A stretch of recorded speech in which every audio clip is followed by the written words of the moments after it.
Hi everyone, and welcome to the Rutgers Geology Museum's last late night of the semester. So today's topic is geologic cores, and as usual, we will start with the trivia, followed by a craft activity, and then we will have our speaker in our third segment. So without further ado, Ashlyn, are you ready to do some trivia?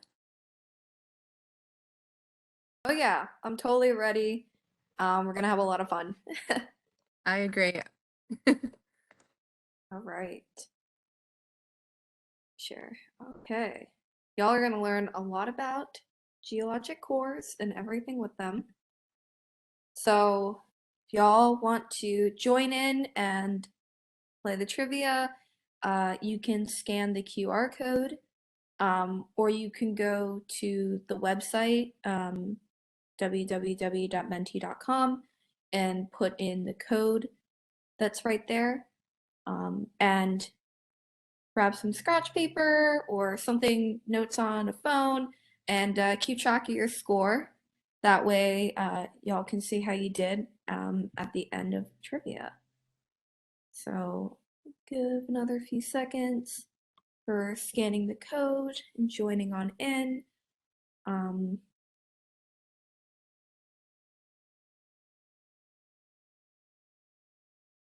Rhea, you can see you got a few people in there. Yeah, I think we're good to start. Okay, awesome. All right. First question. So, what shape is a geologic core? There's a sphere, B, a cylinder, C, a rectangular prism, or D, a cube. So I see a few answers here, and I see some more answers coming in. So I'll give it another few seconds. Seems like there's a lot of people choosing for one particular answer, though. And I think I can mention that now. Okay, so it looks like most of you have voted for B, a cylinder. All right, well, let's find out. Correct. Cool. So here's a cool picture, and y'all were right. B, it's a cylinder. This is because scientists use cylindrical tubes to collect the cores. And then as a result, the cores themselves are cylindrical in shape. So good job, y'all. Starting off strong. Okay. Question number 2. What can cores be made of? So choice letter A, sediments, B, rocks, C, biogenic material, or D, all of the above. I got a few options. Water cores, what can they be made of? Okay, so I see some people still answering, but it seems like most of you all are going for D, all of the above. All right. So let's see. Let's see if y'all's intuition is checking out again. Correct. All right. 2 for 2. All right. What can cores be made of? All of the above. Rocks, sediments, biogenic material.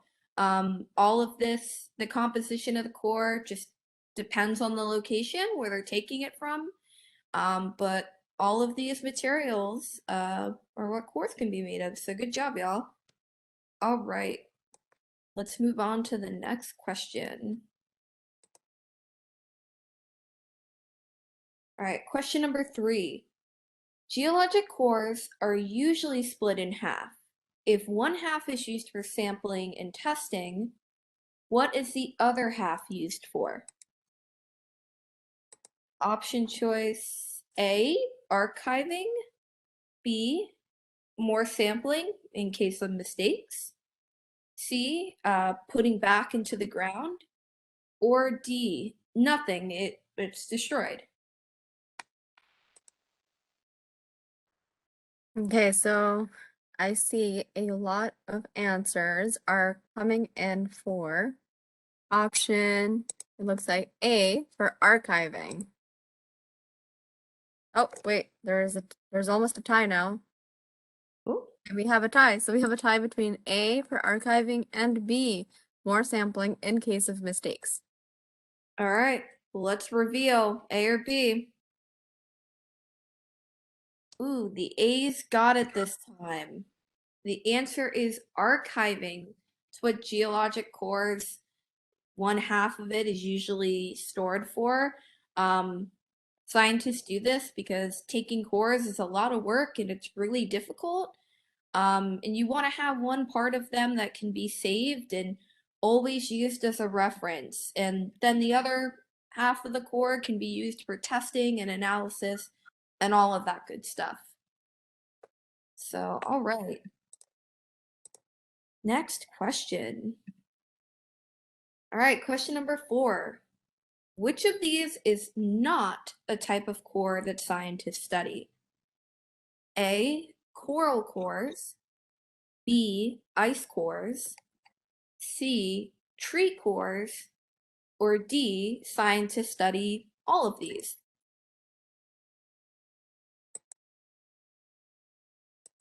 A lot of answers are pouring in, and it seems like everyone has the same answer so far.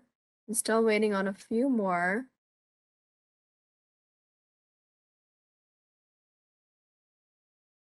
And it looks like the majority of people have gone with choice D.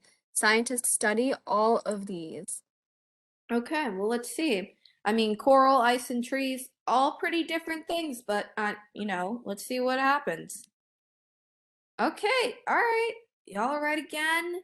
Scientists study all of these. So you can take cores of a lot of different objects. There's a lot of cool different tools for each of them. In the picture here, I mean, it pretty much looks like a drill or something you use for as a tool, and you drill in, and you're able to get a sample from coral in this case. So you can get it from a lot of cool living organisms on Earth. All right. Question number 5. A building where geologic cores are stored is called A. Core library, B. Core storehouse, C. Core repository, or D. Core container. Honestly, these all sound pretty good, but we only got one answer.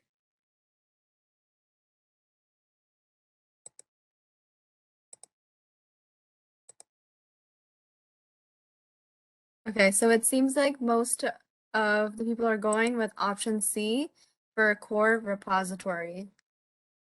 Okay. All right, big reveal. All right, core repository. Right again, y'all. So the Rutgers Department of Earth and Planetary Sciences actually has a core repository on Livingston campus, and it has over 16 miles of core. It's this giant warehouse, and as you can see through the picture here, there's lots and lots and lots of storage and storage racks full of all different kinds of cores. So a lot of cool Earth history stored in the building on Livingston. All right.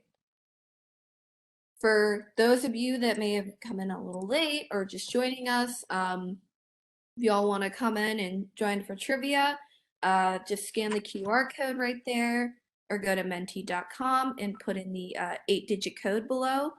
And make sure y'all that just came in or are playing right now that you're keeping track of your score. We still got a lot of time to go and learn a lot more about cores. All right, let's see. Moving on to question 6. All right, the Rutgers Core Repository does not have cores from which location? A, the Pacific Coast, B, the Gulf Coast, C, New Jersey, or D, the North Atlantic Ocean? See, I have a younger brother, and he always calls it the Pacific Coast or the Pacific Ocean, but for the correction, it is the Pacific Coast. That's like my favorite. I saw that as a joke, and it's like my favorite one. All right, let's see. Okay, we have a tie between three answers actually, and I don't know what the right answer is for this one, but the choices are A, Pacific Coast, B, Gulf Coast, and D, North Atlantic Ocean. So Okay, well, at least none of you picked New Jersey. I would hope if it's the repository is located in New Jersey, it would have New Jersey core. So, at least y'all didn't put that. let's find out. Well, there we go. It's A, the Pacific Coast. So, as you all could have figured, a lot of the core samples in there come from New Jersey, but there's a lot of other cool places that include the North Atlantic Ocean and the Gulf Coast. Not the Pacific Coast, though. So, all right. And that's another picture of the repository. All right. Next question. What is one aspect of Earth history that geologic cores can tell us about? A, past temperature and climate. B, past species composition. C, age of the sediment or rock. Or D, cores can tell us about all of these things. So which one of these things that cores can tell us about Earth history? So it looks like we're getting a lot of responses for D. Cores can tell us about all of these things. Okay. All right. Got some answers. Are we ready to reveal? All right, let's see. D, cores can tell us about all of these things. Composition of cores can tell us about past climate conditions, the types of organisms that lived in a specific place, and then sometimes even the actual age of the sample. So here's another cool picture of a core, and you can see crazy looking chart on the side, but that's how scientists can kind of plot information they learn about the core and better understand things about it. Okay. Question 8. In a sediment core, where is the oldest sediment located? Is it A on the top, B at the bottom, C in the center, or D, all sediment is the same age?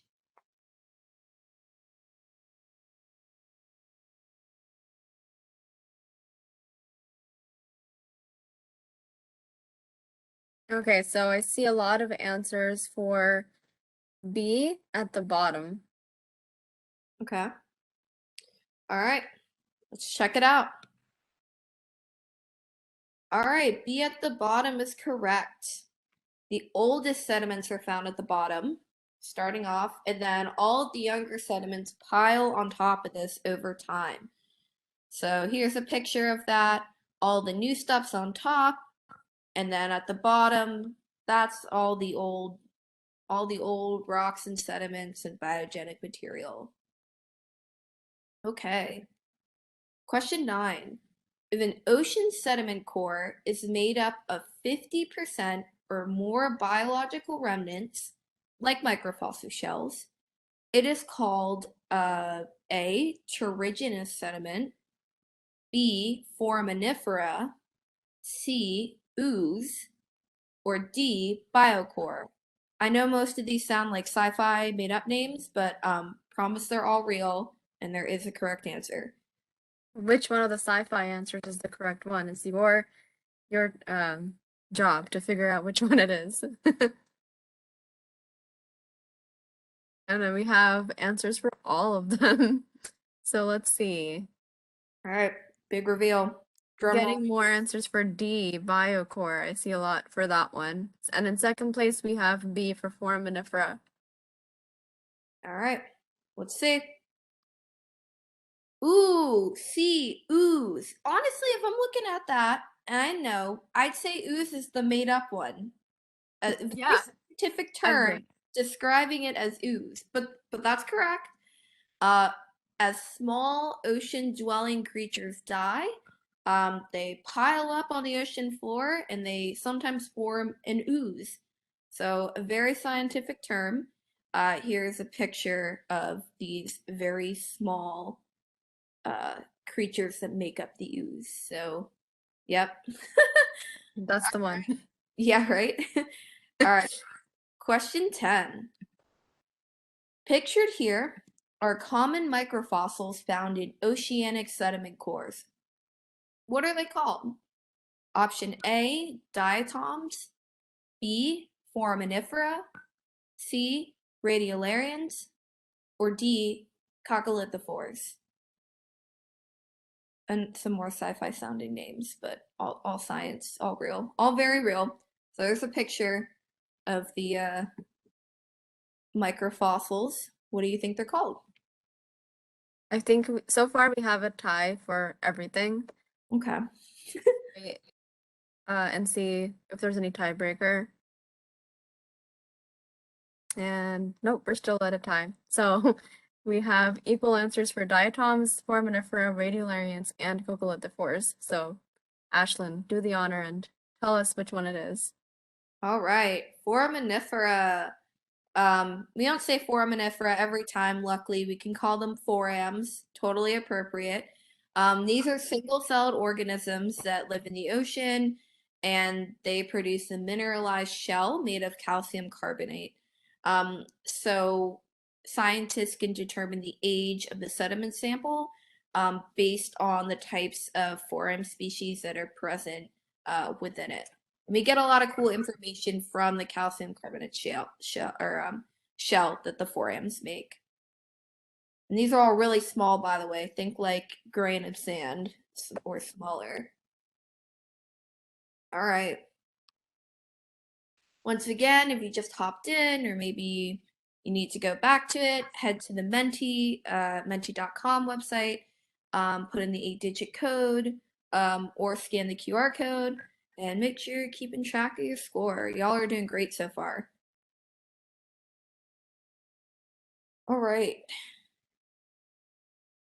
Let's see. Question 11. So another picture round. So pictured here, other common microfossils found in oceanic sediment cores. What are these guys called? A, diatoms, B, foraminifera, C, radiolarians, or D, coccolithophores?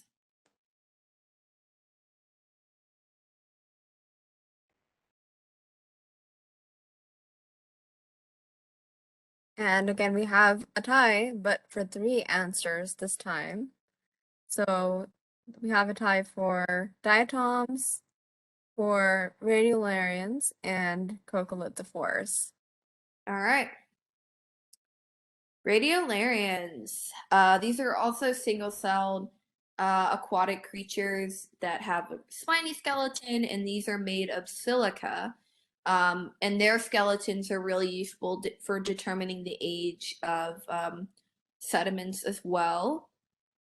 And they're also super small, very tiny. All right. Question 12. Scientists can take cores from very deep below the seafloor. What do they use to collect and bring them to the surface? A. Submarines. B. ROVs. C. Drill ships. Or D. It is not possible to take cores of the ocean floor.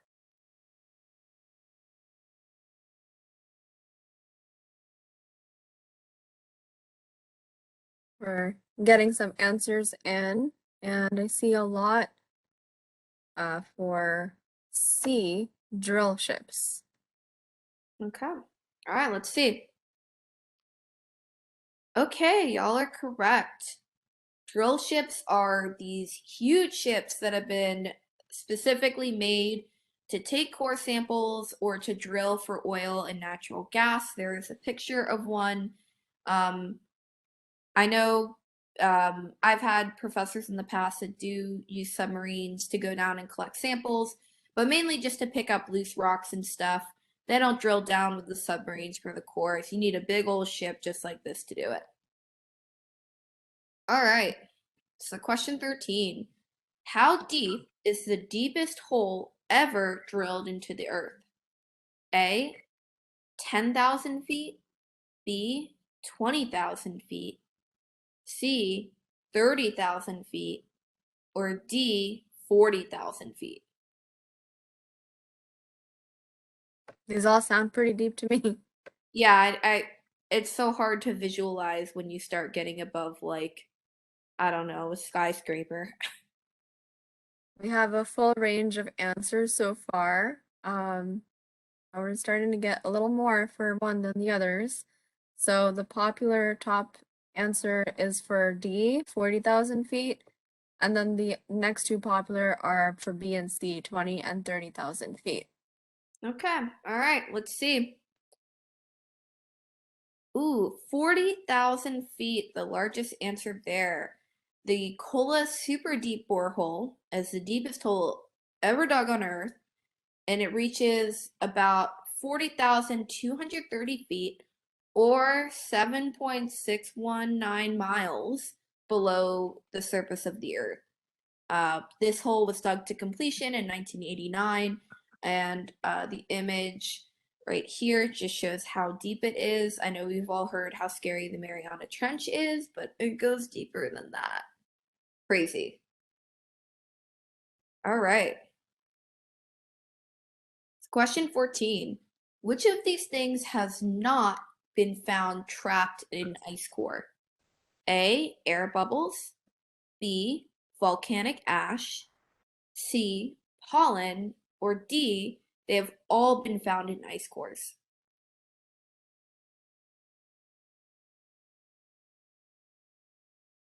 So far I have a few answers for one. Still waiting to see if we get some more answers in here.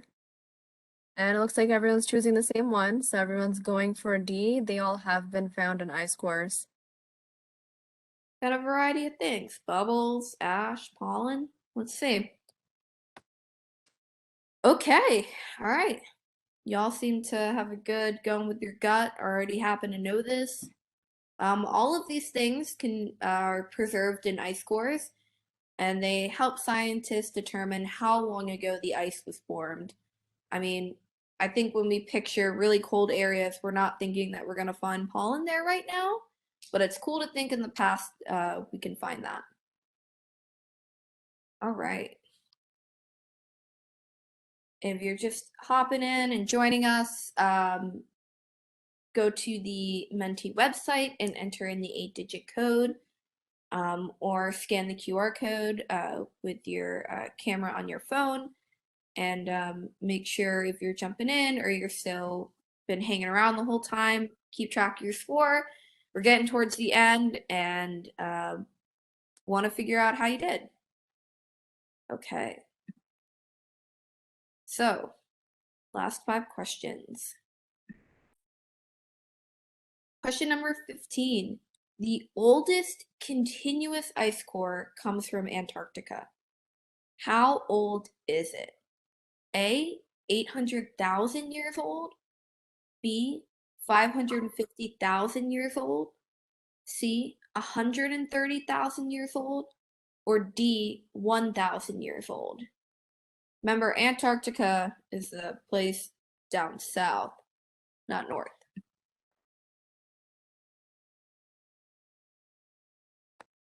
So far we have a tie for the 3 answers for A, B, and C. Let me see if there's any tiebreaker. It looks like now we just have a tie between options A and B, so 800,000 years old and 550,000 years old. Ah, the 2 choices.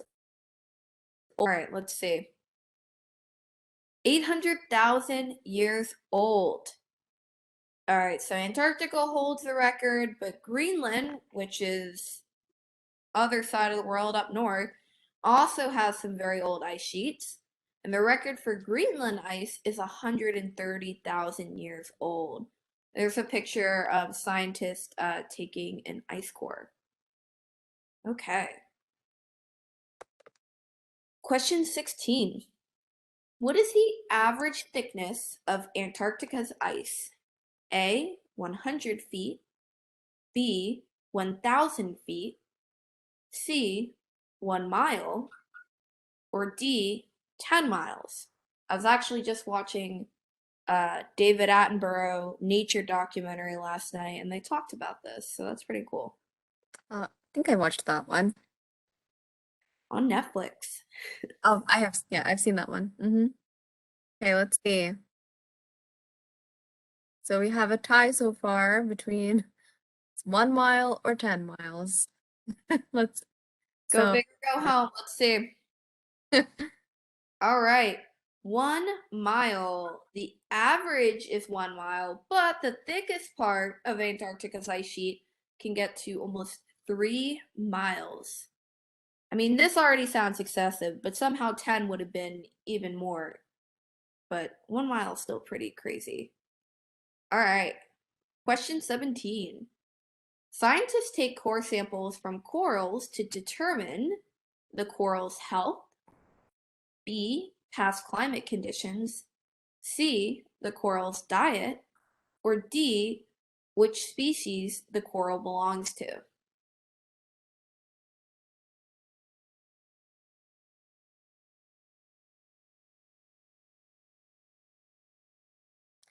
so it looks like we have a tie again between B for past climate conditions and D, which species the coral belongs to. And we don't have a tiebreaker, so it's B or D. All right, let's see. B, past climate conditions. So corals produce bands as they grow. You can see this in the images. And these can be used to determine their age and then also determine environmental conditions like temperature and rainfall during the time that the coral was alive and growing. So, all right. Question 18. Some corals can live a very long time. What is the current record for the oldest known coral? A, 510 years old, B, 1,215 years old, C, 3,480 years old, or D, 4,265 years old. This was also in the Netflix episode I was watching, so I feel this trivia like perfectly timed. I get to test myself as well. This is great. So everyone should watch the Netflix documentary after this, right? Then Yeah. you'll know. Oh yeah. Okay, so it looks like we have by one vote, yeah, we have D, 4,265 years old, and then the other two, which were at a tie, were B and C for 1,215 and 3,480 years old. So I don't know, Ashlyn, which one is it?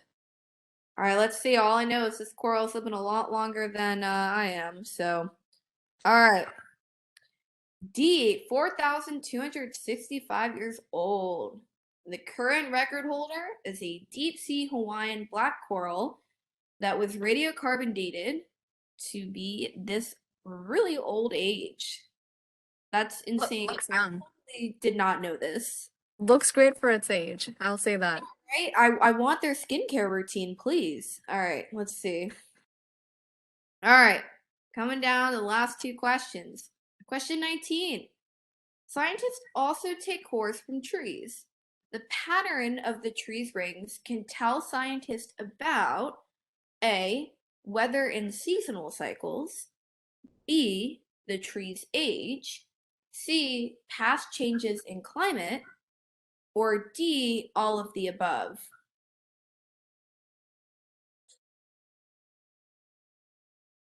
Okay, looks like I'm getting a lot of answers in for option D, all of the above. So yeah, go ahead, Ashlyn, let us know. All right, and y'all are correct again. trees typically grow like one ring per year. It starts out really light in the spring, but it darkens throughout the year, making a very distinct ring that we can look at and see. And the width of the rings can give clues about climate conditions like rainfall during the tree's life. So, if any of you all have been to some museums, a lot of them will have these giant cross sections of huge trees. And you get to see very clearly see all the rings that tell scientists a lot about climate conditions. And The pencil, the tree ring core. oh yeah, it Looks like a very long pencil. does. All right, our final question. All have learned a lot about cores. Let's test it on the last one. Besides corals and trees, what other organisms produce visible rings that can be counted to determine the organism's age? So A, fish, B, mammals, C, reptiles, or D, insects. As far as I know, I don't think I produce any visible rings, so I'm not wearing any. yeah, right? Neither am I. Okay, so it looks like we have two popular answers right now. So we have for A, fish, and D, insects. All right. Final one, let's see. A or D? A, fish. Fish have these small ear stones called otolith. My speech won't let me say that last part. In which seasonal changes in water conditions can appear as rings. And so scientists can count these to estimate the age of a fish. Learn something new every day. Did not know about this. I hope you all learned a whole lot too. And so let's see. I hope you all have tallied up your scores over everything. And let's see how many questions did you get correct. Budding geologist? Are you a core technician? Or a drilling specialist? Either way, I hope you all learned a lot. I know I did. I did too. Yeah, so I guess put, in the chat how it went. What's your official title now that you get to tell everyone?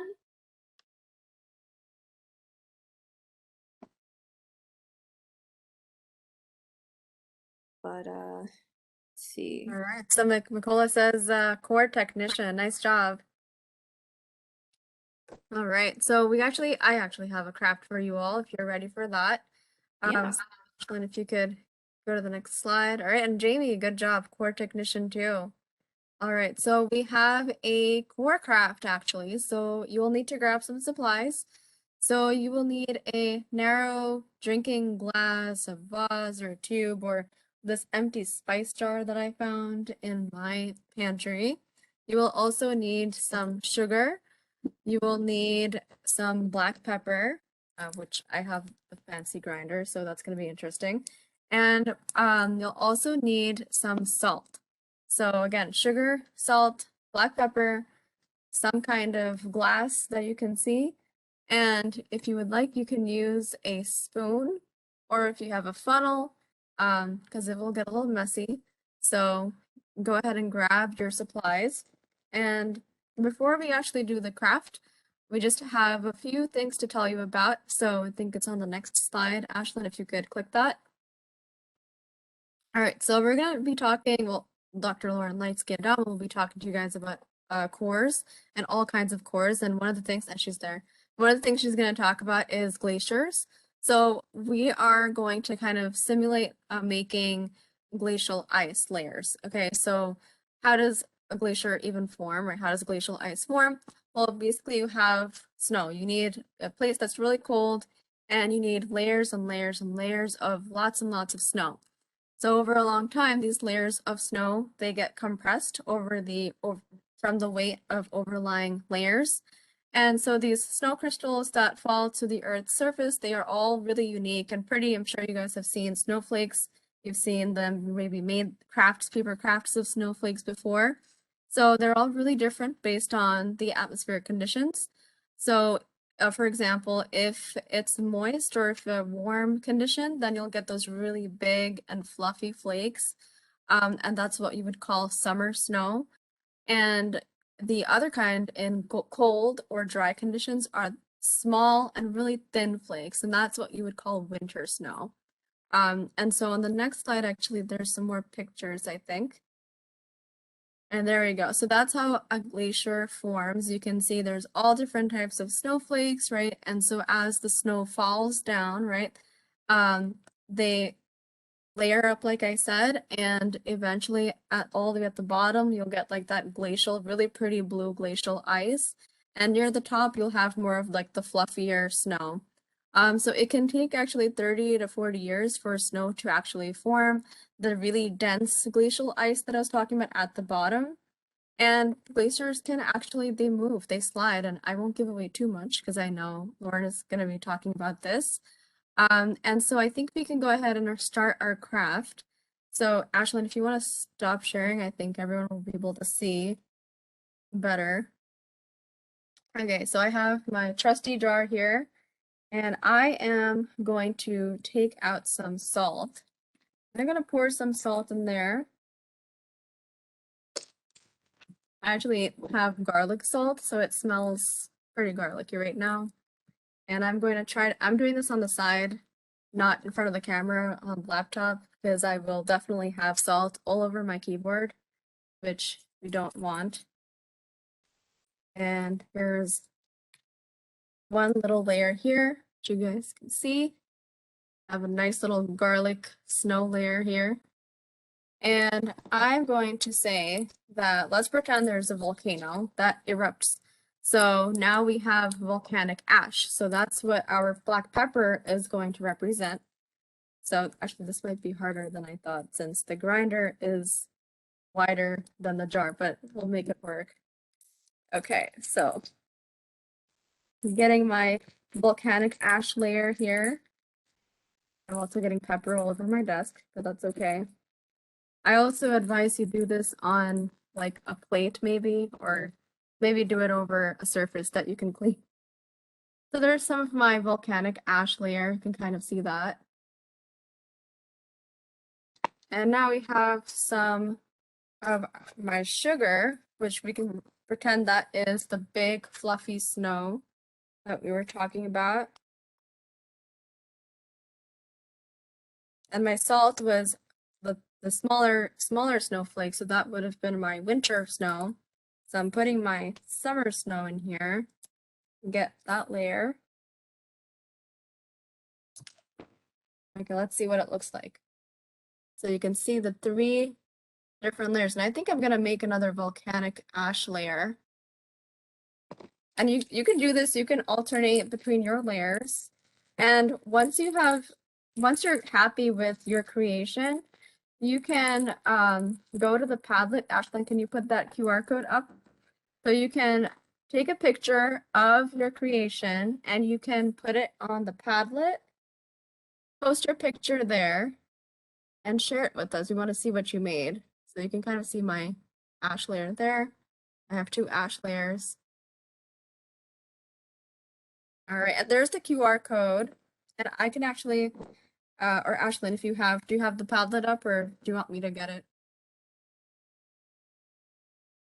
If you could pull it up, that would be I'll pull great. it up. I don't have it up right now, sorry. No, that's okay. You can keep the QR code up and I will get the Padlet for you all.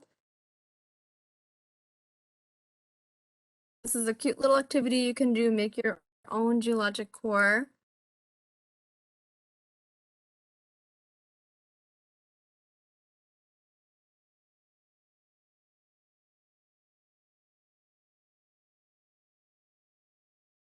Okay, and I see a message here. Jez's son, who is 7, was a core technician. That's really impressive. You know a lot about cores then. That's a good one. Congrats on getting those right. And let me pull up the Padlet and show you, and let's see what you are taking pictures of, and let's take a look at your cores.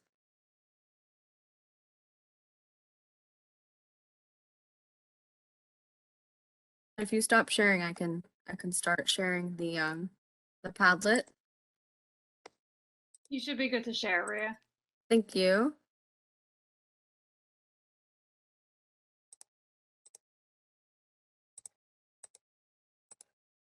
Okay, and I think I see some already.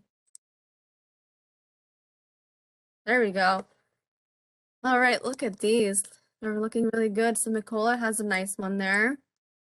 Lots of layers. And then here's a sweet and salty ice core. That one looks really cool too. And so again, if you take a picture of your core, you can scan that QR code and it's really easy to add your picture to this collection. You can also share it with us in the chat. You can tell us what you did. Let me refresh and see if there's any more here. All right, so not yet. So if you are still working on your course, that's fine. So just take a picture and add it to the Padlet or tag us in social media if you are there.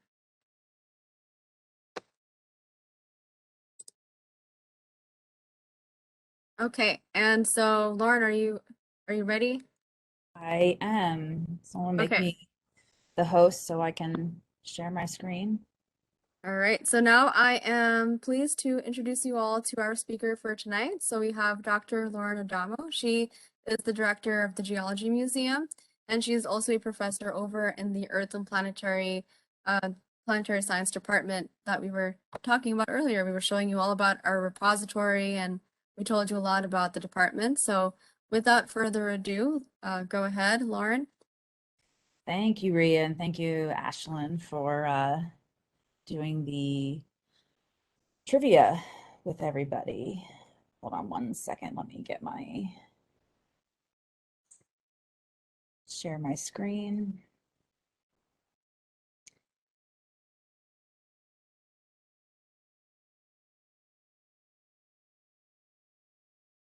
Great.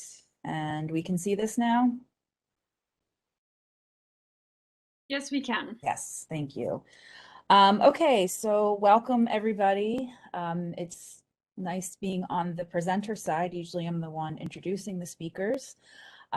So thank you for joining us for Geologic Core Night.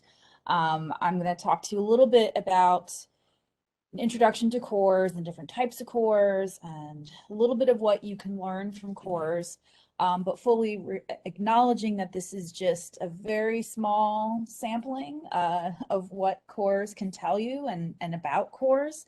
There's a whole lot more, so I don't have enough time in one night to go on and on. We teach whole classes here about interpreting cores. So we won't be able to cover everything, but hopefully I'll give you a good idea. Okay. Sorry. So I went too fast. About me. As Rhea said, I'm the director of the Geology Museum. One of my favorite stones is what you see in this picture here. They're called Petoskey stones. They're the state stone of Michigan. And what they are is they are fossilized coral that has been formed into rounded pebbles. And I just think they're really cool looking and pretty. I have a couple on my desk over here. And I have one that my dad gave me when I was little, which I keep on my desk, which I love. I just think they're really pretty. I also always wanted to be a paleontologist when I was little. This is something that I drew or wrote when I was in like first or second grade. When you talk about what you want to be when you grow up, I wanted to be a mom, I wanted to drive a car, and I wanted to be a paleontologist. And this is not made up. I actually wrote this when I was little. My parents have confirmed that. I'm pretty sure I had to ask the teacher how to spell paleontologist though when I wrote it. So I'm pretty lucky that I get to study paleontology. I don't dig up dinosaur bones like I was envisioning when I was 6 or 7 when I wrote this, but I do use fossils in the form of foraminiferas, which you learned about in the trivia. Okay, so what is a core? So a core is a sample. It's usually a cylinder-shaped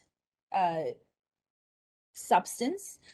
So they are obtained by either drilling or where you push a sampler through something And then the center of that sampler is filled with either sediment or rock or trees or ice or things like that. And this picture you see here is me. I am loading the multi-core device that you can see on the top of the ship. So you can see there are these tubes all around. There's about 8 of them around this thing that goes down to the bottom of the ocean. And you can see this one doesn't get super long cores, maybe only, 30 inches, maybe a meter, not very far. So this type of coring only takes like the very top part of the ocean floor. All right, there we go. Okay, I can't tell if I'm hitting one or twice, so I apologize if I go back and forth. So let's talk about the different types of cores that you can take. So first one, I'll talk about our tree rings. And again, this was also mentioned in the trivia. And you can see pictures here of a bunch of different tree rings sample cores that were taken in various locations. And again, you can see the different layers of the core of the tree. So each ring being 1 year. And so scientists will study the thickness and they'll study the different chemicals and things like that in those rings in order to tell things about the past. A lot of times people will ask me, do they have to cut the tree down to sample it? And the answer is no. So this method of taking cores, they take a very, very thin thing and they basically drill it into the side of a tree and then they pull it out and you can see it looks like pencils, like Rhea mentioned earlier in the trivia. So they can also do this to trees that have been, that have died and that are buried in the sediment. They will take samples of it to get cores as well. But they do this on trees that are living today to get records. Another type of core, which is one that I'm familiar with because this is what I work with, are sediment and rock cores. These 2 pictures over here are ones I took. So this is actually basalt, which is a type of igneous rock that was collected from the ocean floor. So this is like part of the mid-ocean ridge. And then this core right here is actually like one of the cores that I worked on for my PhD and what Rhea works on for her master's that she's working on right now. These are sediment cores from the North Atlantic Ocean. You can see there a bunch of mud and then these little holes that you see in this pink thing. This is a piece of foam that's put in place to hold the mud and keep the mud from kind of filling in the gap because those are places where samples were taken. And then this sample is a really short core that's just taken the top layer of sediment and you can see it's actually collected the water that's at the surface right above the core as well. Okay, and another type which I have not had the opportunity to go and collect ice cores, but it is one of my geologic dreams to get to Greenland or Antarctica to be involved in an ice coring expedition. But these are ice cores that were collected from various locations in either the Arctic or the Antarctic area. So you can see here's a core that has come up from below the surface. In this case, you can see these people are collecting ice cores by hand. So they're using like an auger or something to drill into the ice. And so these would be shorter cores that they will collect. And then here is a storage facility. So in order to work with cores, you have to keep them frozen because if you don't keep the ice cores frozen, you just have a bunch of water and you've lost all of your data and all those layers that and all that good information that's preserved in those cores. So I have had the pleasure of being able to work a little bit in ice core labs. And you can see, here's me in the ice core lab, and you can see the other people behind me and see how bundled up everybody is. And this is because it's, below 0 in the lab and you have to bundle up like you were going out for a winter storm because it gets very, very cold. And you work in that condition to cut the cores and sample the cores because again, you don't want water, you want to keep it as ice. And then here's a close-up picture of a piece of those ice cores. And what you can see here, all those little like marks in there, those are air bubbles. So those are actual samples of what the atmosphere was like when that ice was deposited. So these are like little time machines into the past that scientists like to take the air that's trapped in those air bubbles and analyze them, and that helps tell them things about climate. So another really exciting type of core, we actually have cores from the moon. And so these were cores that were collected during the Apollo missions. And Rutgers is very lucky that we have Dr. Juliana Gross, who she's a professor here at Rutgers, but she's on leave to NASA right now because she is the deputy director of the Apollo samples in NASA. So she's at NASA in Houston right now, and she's actually working with a team of other scientists dissecting these Apollo cores. So these are actual pictures taken on the surface of the moon. You can see there's the footprints, and this is the core that was collected. So Apollo 17, 73002, that's the name of the core that she's working on. Let's see, come on, go to the next slide. Oh, did it go? Okay, so here's Dr. Gross, here's Yuli, where she's carrying the core, that they work in clean rooms because they don't want to contaminate this core at all. And this core has never been exposed to the atmosphere on Earth because they don't want it to be contaminated with the atmosphere. It is kept under a nitrogen atmosphere so that it keeps it pristine. And the reason why they're working on this now, when these cores were collected 50 years ago, is that when they collected them, they knew that in the future technology was going to change and they would have much better ways of analyzing these cores, you know, a couple decades in the future. So here we are 50 years later, and we have much, much better tools in order to analyze these. So this picture here on the side, this black and white picture, these are x-rays.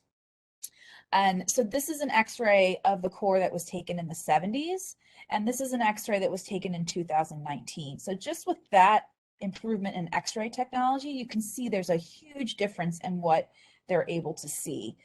So just imagine how much more information we can get from these cores today due to better technology.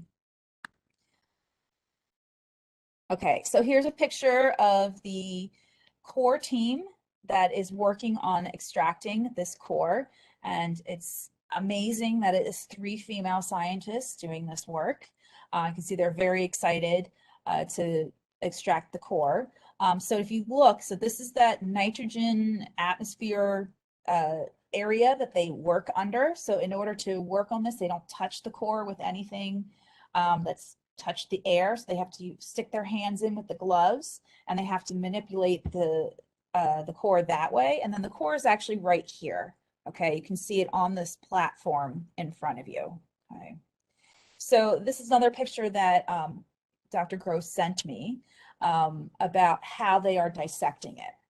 So the core is a tube, okay, and so how they're dissecting it is these things where it says pass 1, 2, 3. These are different plates on the side of the core, and so they are actually removing those one at a time.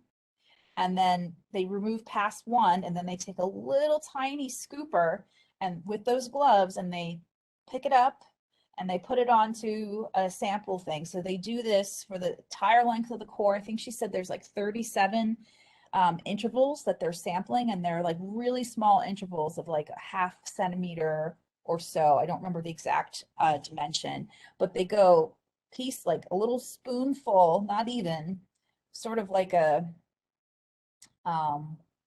like the back side of a toothbrush. That's how big the little scooper is that they send in. They go in, they scoop a little part out, they put it on a tray, and then that gets taken off and labeled so that they can sample it. And they do this over and over again for pass 1, 2, and 3. So this not only gives them a down core look of how it's changed, but it's also looking how it changes laterally in the core. So it's a lot of work and a lot of time of playing, you know, with not playing, but almost like playing, sticking your hands in the gloves and scooping tiny bits of dirt from the moon out so that they can be analyzed later. Okay, is it going? I don't know why my computer screen is so slow today. Okay.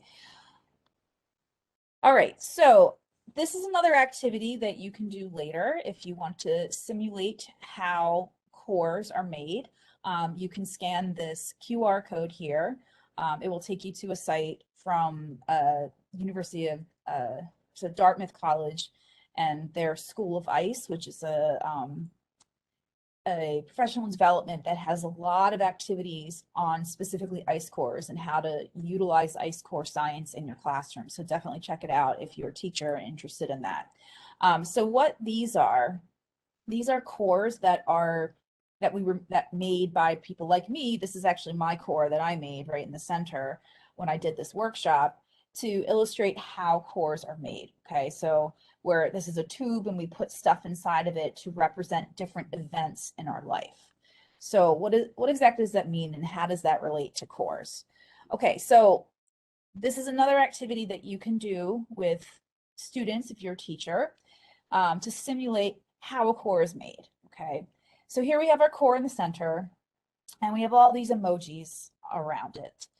And we know today that we use emojis as a way to represent something in your life. Okay, so if you were going to school, you might use the school emoji. If you took your dog for a walk, you might use this emoji. If you had coffee in the morning, you might use this emoji. So they're used as an approximation of some event that occurred in the past. Okay, so if I wanted to build the story of what happened during my day, right, I might do something like this, where I put coffee at the bottom because that's the first event that happened. I put it in the core first. Okay, so then I ate breakfast and I went to school. Maybe this is for like a little kid, might have art class, and then came home and played video games. So that is a story that is represented by these things in the core, okay, by these little approximations that we're using emojis to represent. So how does this relate to actual geology? Okay, well, the first thing is that it relates to one of these principles of stratigraphy. So stratigraphy is the study of the layers of rock. And so people who are stratigraphers look at different clues in the rocks and through time to kind of figure out what's happening over time. So this principle of superposition is a way that helps geologists figure out the order of events, okay? So superposition states that sedimentary layers are deposited in a time sequence. So this means that the oldest layer is always going to be on the bottom and the youngest layer is on top, okay? So this is like here. Our oldest layer, or the event that happened first, is put at the bottom of the core. So that is represented in our emoji core with the coffee emoji, okay? So then the youngest event, and anyone who's listening can type this in the chat, what would be the youngest event in my emoji core? Does anyone have an idea? Someone want to type in which event from our emoji core, if this is the oldest event, which is the youngest event? I have someone saying video games. Yes, the video games. More people saying video games. Yes, that would be the youngest event because it's the event on top, okay? So yes, the oldest events are on the bottom of cores and the youngest events are at the top of the core. So whatever happened most recently. So that is one way that geologists use to interpret layers of rocks or cores, that we know that what's at the bottom is older than what is at the top.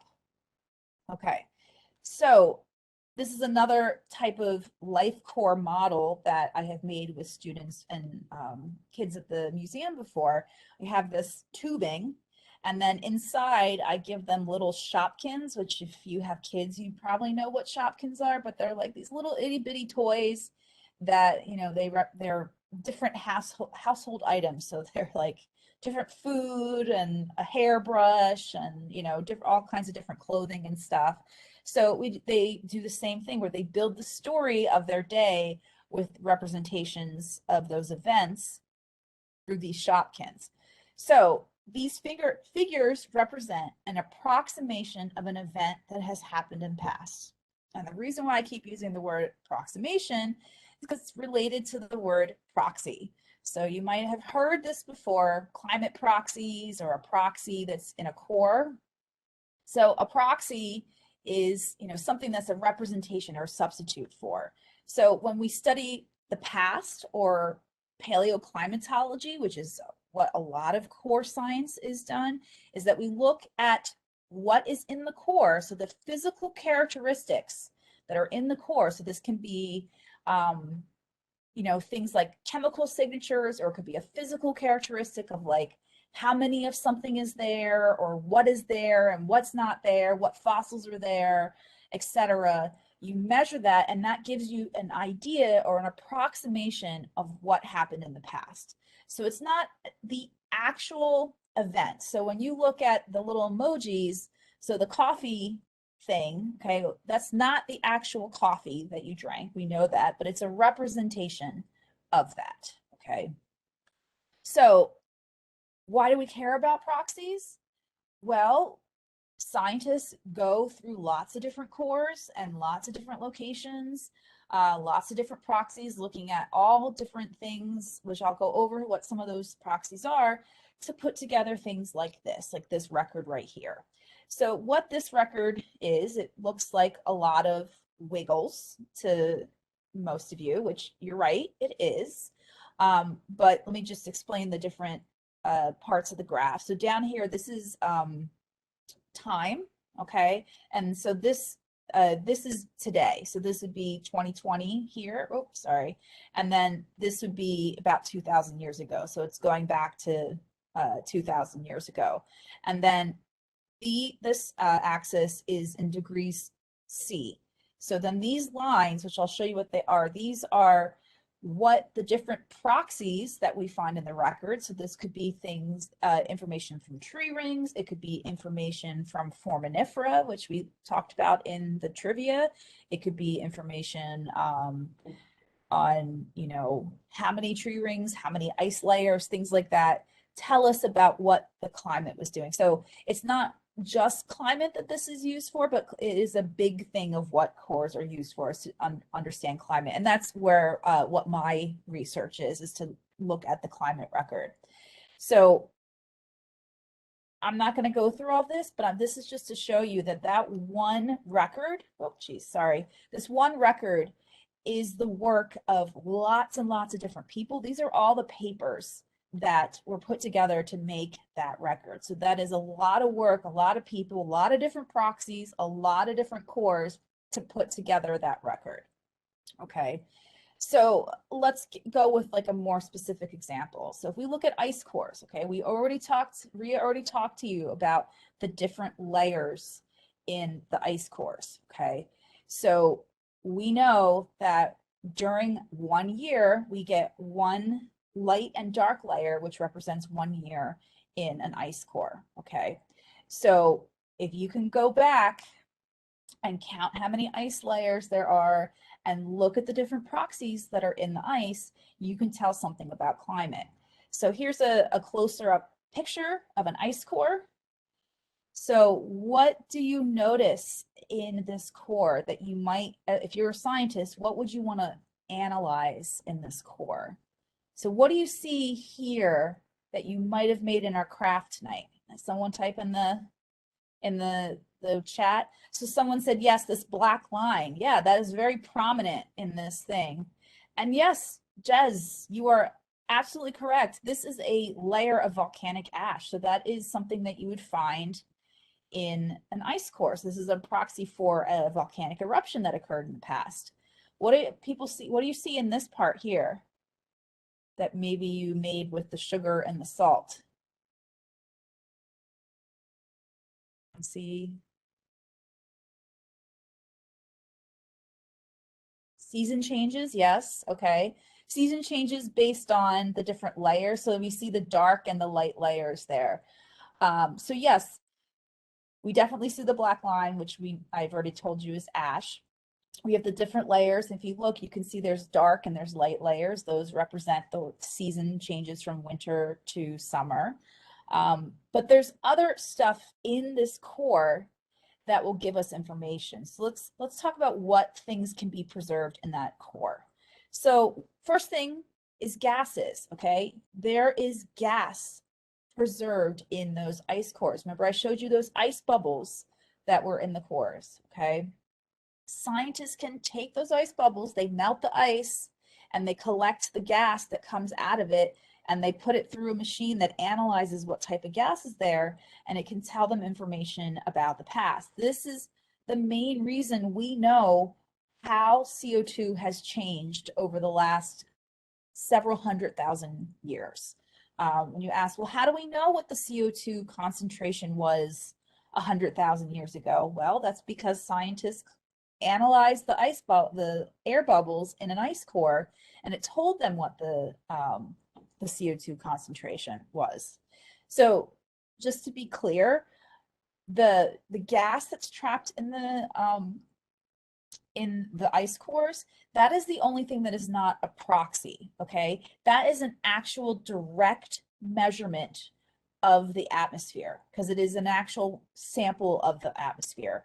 All the other stuff that I'm going to go through, those are proxies, approximation of what the conditions were in the past, okay?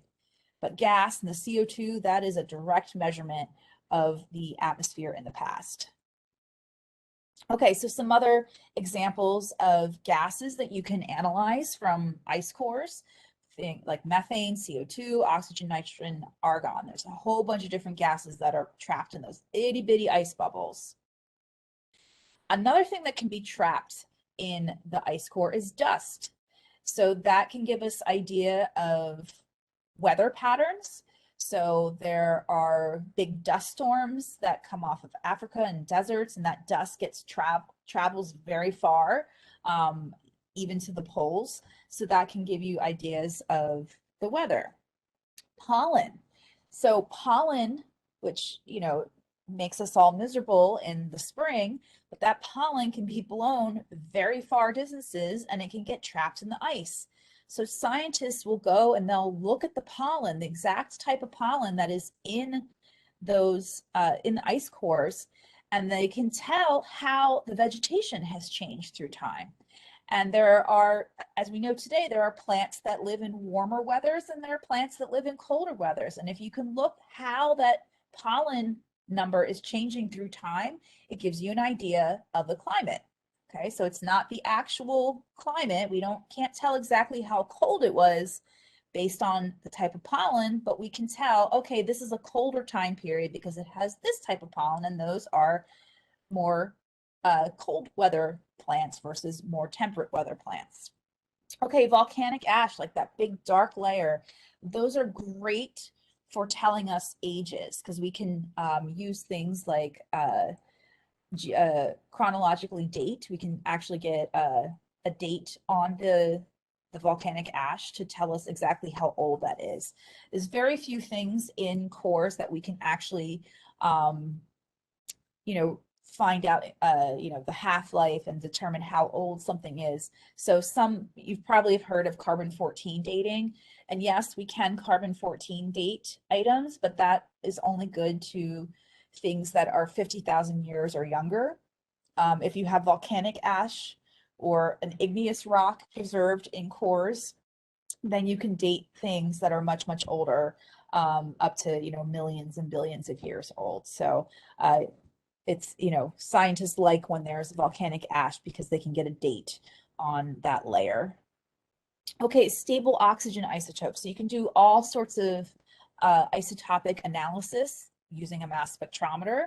And again, there's whole courses here at Rutgers just on isotope stratigraphy of how we can use isotopes, things like oxygen and carbon and nitrogen and all those to tell how things have changed in the past. So that can tell us about, you know, when there was more ice, when there was bigger glaciers, when it was warmer, things like that. So put it all together. All right, this is more squiggles, but what it tells us is how the CO2 has changed over time. So this is years before present. So this is today, and this is 800,000 years ago.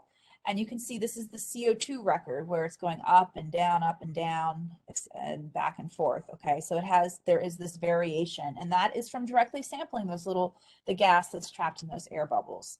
And then here we have temperature. Is it, where it's warmer, colder, etc. And that would be interpreted from those proxies, things like the different stable isotopes. And so this is one way we can put information together of how the climate has changed in the past. And then if we have things like sulfate concentrations or so sulfates, I didn't put it on the previous slide, but this is another thing that you can find in ice cores. And that is a indicator for volcanic eruptions. So you can see when you see a spike, okay, where it goes up, this is when there's a volcanic eruption. So not only will the sulfate concentrations tell us if there was a volcanic eruption, but it can tell us the magnitude of the eruption. So these really bigger spikes, this is when there was a really big eruption. And then when there's smaller spikes, this can tell us it's a smaller eruption. So if you know these ones, Tambora and Krakatoa, these appear to be smaller spikes on here. That does not necessarily mean that these spikes were larger. It can also indicate how close to the core location the volcano was. So ideally you would look at an ice core from the northern and southern hemisphere and try to find the same peaks. And if they're, both very large, or if it's bigger in the northern hemisphere than the southern hemisphere, that tells you that it might have been closer to the northern hemisphere. So there's a lot of information of not just, oh, it's cold, it's warm. We can also find a lot of useful information about past eruptions. Other things that geologists use cores for, they use it to interpret how plate tectonics has changed over time, where, how the movement of continents has changed over time, how the age of the seafloor has changed when eruptions occurred in the past.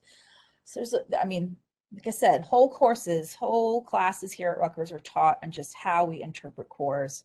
But this is just a very quick sampling. And this just final figure that I wanted to show you, that if you look at lots of different ice cores in Antarctica, say, you can use that and other information from scientists doing work around the world to come up with reconstructions like this. Okay, so here we have today, where this is the extent of the ice sheets. And then here's it was about 20,000 years ago. So this was during the last glacial maximum. So this is the last time that the glaciers and the ice age was at its max extent.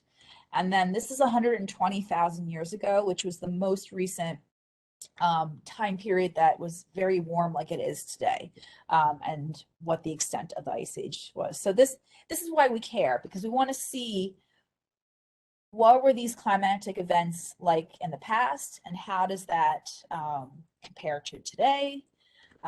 And because we want to make predictions for the future, especially if you're doing climate work. But again, cores can tell you much, much more besides just changes in climate. And that's it. So I will go to questions. Let me stop sharing. Okay. Let me go to the question sheet. Okay, so someone asked, you mentioned how rapid technological process has changed our understanding of old cores. How do you expect our knowledge on geologic cores to change in the future? That is a really hard question to answer completely. I expect that we will have more precise measurements that will allow us to be more precise in how we can interpret the event changes in the past. The other thing is that scientists are always working to develop new proxies, analyzing new elements or counting new things in the core, to try to relate them to some sort of process. So as machines that can analyze the chemical analysis get better, we'll be able to create more proxies that might give us a look into a different aspect of either climate or something in the past that, would, be able to give more detail than we knew before. Yeah, I'm looking forward to seeing what we discover in the future because it's always changing. And there's always new proxies and new methods of doing this that we didn't know before. Okay, so how are the ice cores reliably dated? All right, so there's the most precise way, well, there is still some error, but the way that ice cores are dated is that someone, usually a graduate student, sits in one of those freezers, like I showed you, with the ice core on a light table, and they sit there and they count the layers. So they count, okay, here's a dark, here's a light, that's 1 year, 2 years, 3 years, etc., for the entire length of the core. And then they can count back, that's how old it is, okay? But these are only for cores that are continuous. So if these are like, if you started coring at the top of a glacier and then continued coring as far down as you can. So the problem with ice cores is that ice, even though it's a solid, it is viscous and it's not completely solid. So there's only certain parts of the glaciers that you can drill. And that's usually in the center. So basically, glaciers are like big blobs of like honey or like silly putty. So in the center, it's where it's most stable, and that's where the layers will be straight. But as it gets older and pushed to the sides tend to curve up.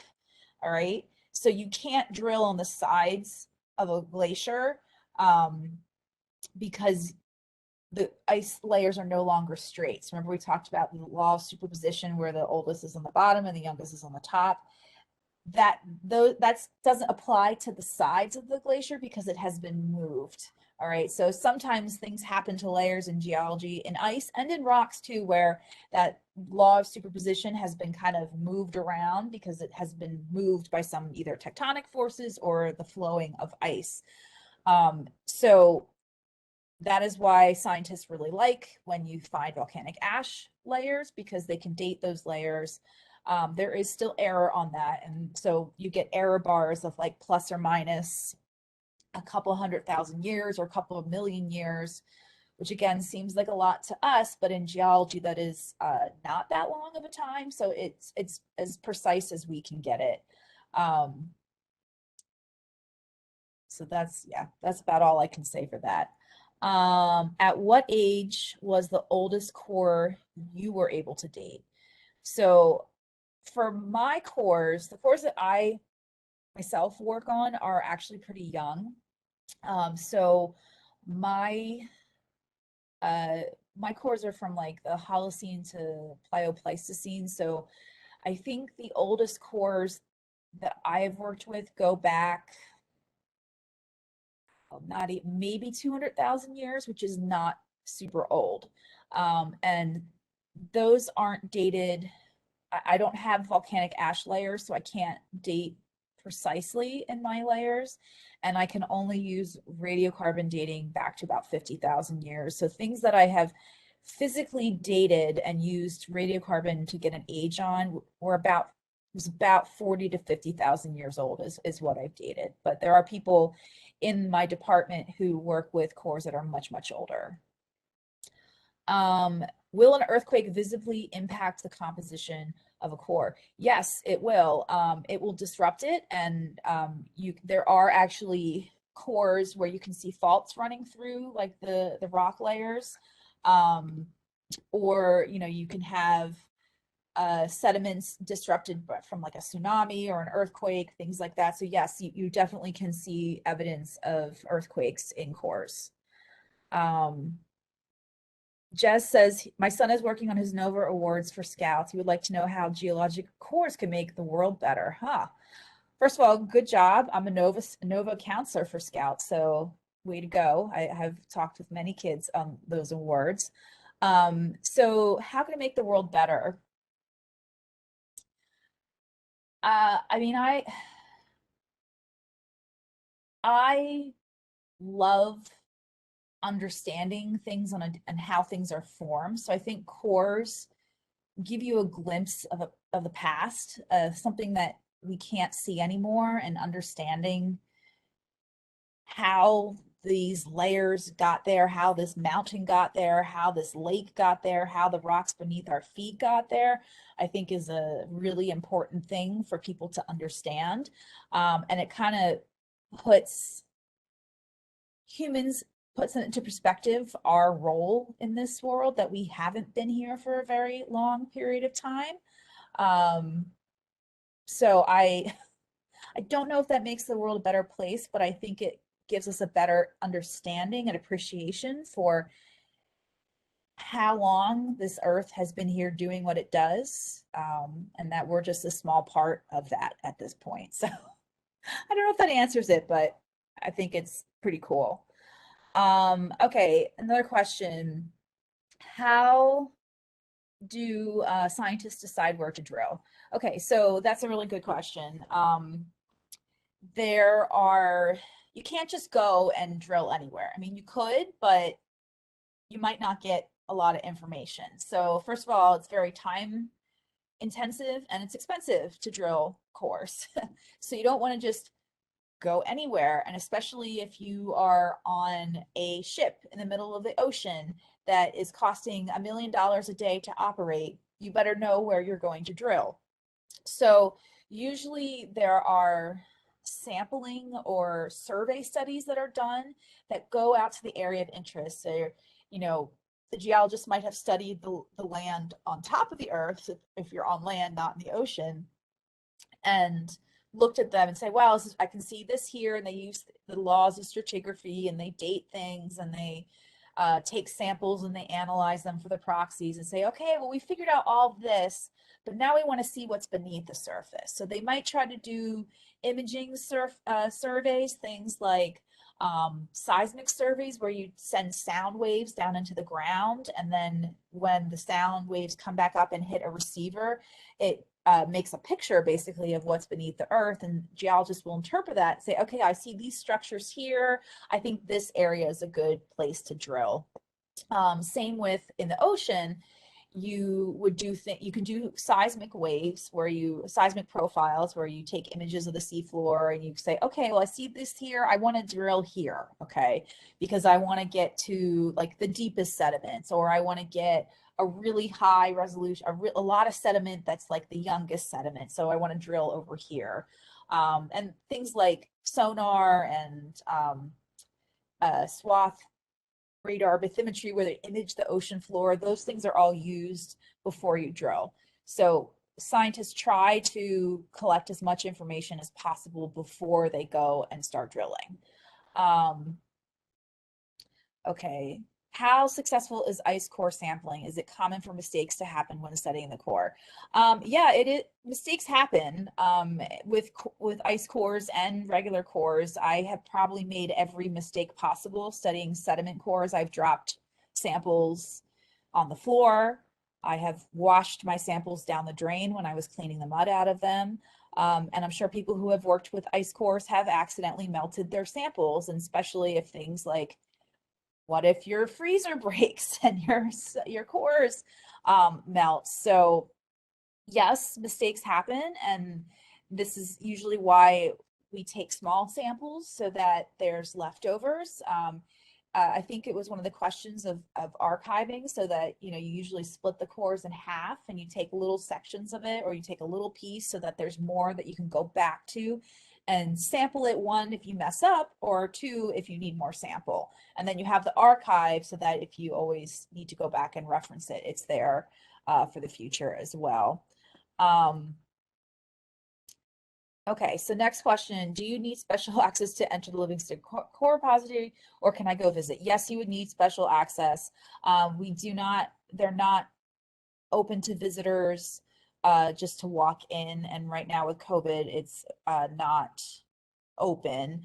But maybe at some point in the future, we could do a virtual tour, which was something we had talked about doing, showing some pictures of the tour of the cores, and possibly we might, when we have more in-person things at the museum, we might be able to bring some of the cores to the museum for people to see in the future, but unfortunately not right now. Okay, are the air bubbles captured by the ice cores more oxygen rich than the air we breathe today? I don't know the answer to that because I don't study that. I imagine it's pretty similar, but I don't know. I can't tell. I'm not even going to guess because I don't know the answer to that. So, what is it like to spend time at sea? I have only done it once, but I loved it. I was at sea for a month and it was very peaceful. I loved every minute of it, despite the fact that I get seasick. I was really only seasick like one day, and then you kind of get used to it. But you know, you spend pretty much, as you know, the entire time you're at sea, someone is working. So usually you have a night shift and a day shift, and you're coring or taking samples the entire time. Because like I said, it costs a lot of money. You want to get as much data when you're out there as you possibly can, because you have a very limited time to collect the data. Yeah, I missed my family, my friends. This was a long time ago, almost 20 years ago that I was at sea. But it's a lot of fun. I enjoyed it a lot being at sea, and I hope that I get to do that again. Where have I traveled for my research? So I did go to sea. When we went to sea, we sailed out of Woods Hole in Massachusetts, and we were sailing off the off the coast of like Cape Hatteras was the area that we were traveling, we were coring. Other places that I've been, I went to Costa Rica on a geology field trip when I was in grad school to study a bunch of the volcanoes there. I'm actually going to be going back to Costa Rica probably this summer, which I'm super excited about. Maybe next summer if COVID permits, where we're going to be using drones to study the volcanoes and some hazards for the volcanoes. I went to Switzerland for 3 weeks when I was a polar trek teacher. We did work in the Swiss Alps, again with drones, imaging the glaciers to learn about them sliding down mountains. I think where else I've been.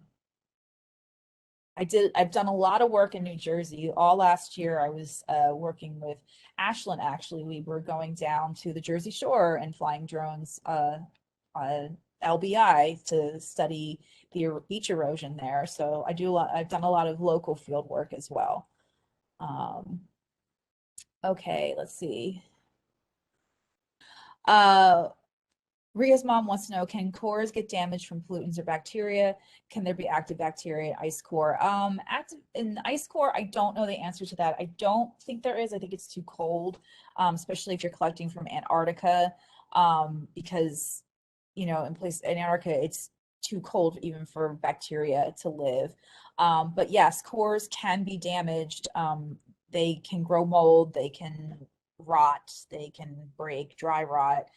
So that you definitely have to store them properly, or they will deteriorate. So that is a real problem with studying cores, which is why you want to do as much work when you first open them as documenting them as possible, so that you can get that pristine look at it. So that way, if there is, you know, damage, whether it's, you know, from some kind of rotting or bacteria or mold, or if somebody drops the core and breaks it and it's no longer in its nice tube and you don't know what the top and what the bottom is, that doesn't help you anymore. So you work carefully and quickly when you first open a cores.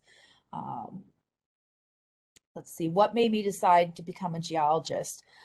I don't have an exact time when I was like, I'm going to be a geologist. I already told you that when I was little, I wanted to be a paleontologist because I didn't know that geology was like a thing. But I clearly remember when I was little, in elementary and middle school, high school, learning earth science in school. So thank you to my earth science teachers growing up, that I remember learning about plate tectonics and things like that, and just thinking it was so amazing and thought it was so cool how it explained so much. I just thought it was fascinating that plate tectonics, oh, that's why there's earthquakes, or that's why there's volcanoes. And it just made a really big impression on me. That coupled with the fact that I used to do a lot of traveling with my parents when I was little.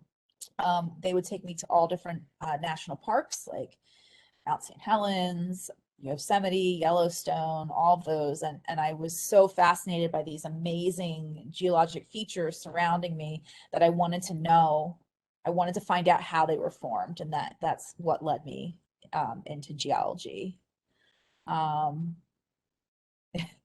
And it says, shout out from Miss Wheeler. I want to give a shout out to J.C. Park's elementary students here today. Miss Wheeler says her students can go see her tomorrow for something special. So thank you, Miss Wheeler, for coming and for encouraging your students to come.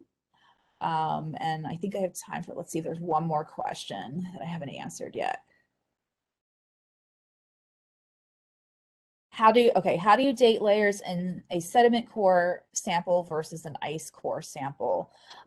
So I explained a little bit of that. Some of the techniques are the same. So if you find igneous layers, so volcanic layers or igneous rock, you can use radiometric dating, so like argon, or things like that, methods like that to get like a numeric age. Okay, so it will tell you like how many millions or thousands of years old that sample is. So that is how you can, in most sediment cores, if it is older than 50,000 years old, that you can date those things. You can use certain fossils, which we call index fossils. These are fossils that we know lived within like a narrow time frame. So I don't mean like one individual lived from a time frame, but their entire species from when it first evolved to it went extinct. So if we know, for example, actually the T-Rex is a really good index fossil. So as an entire species, the T-Rex was only around for about 3 million years, which again is a lot, but in geology it isn't a whole lot. So if you find a T-Rex fossil in a rock, you know very precisely that it is between about 68 million and 65 million years old. So that's just one example of an index fossil, but there's a lot of different of those things. If you find those index fossils in cores, then that gives you an idea. It doesn't tell you exactly, but it gives you a smaller range of how old that core is. And I also said the ice cores are very unique because they're one of the only things on Earth that you can count the layers to get an actual age. So like I said, there's one layer of a dark and a light layer is 1 year. So ice cores are one thing on Earth that does it. Tree rings are the other.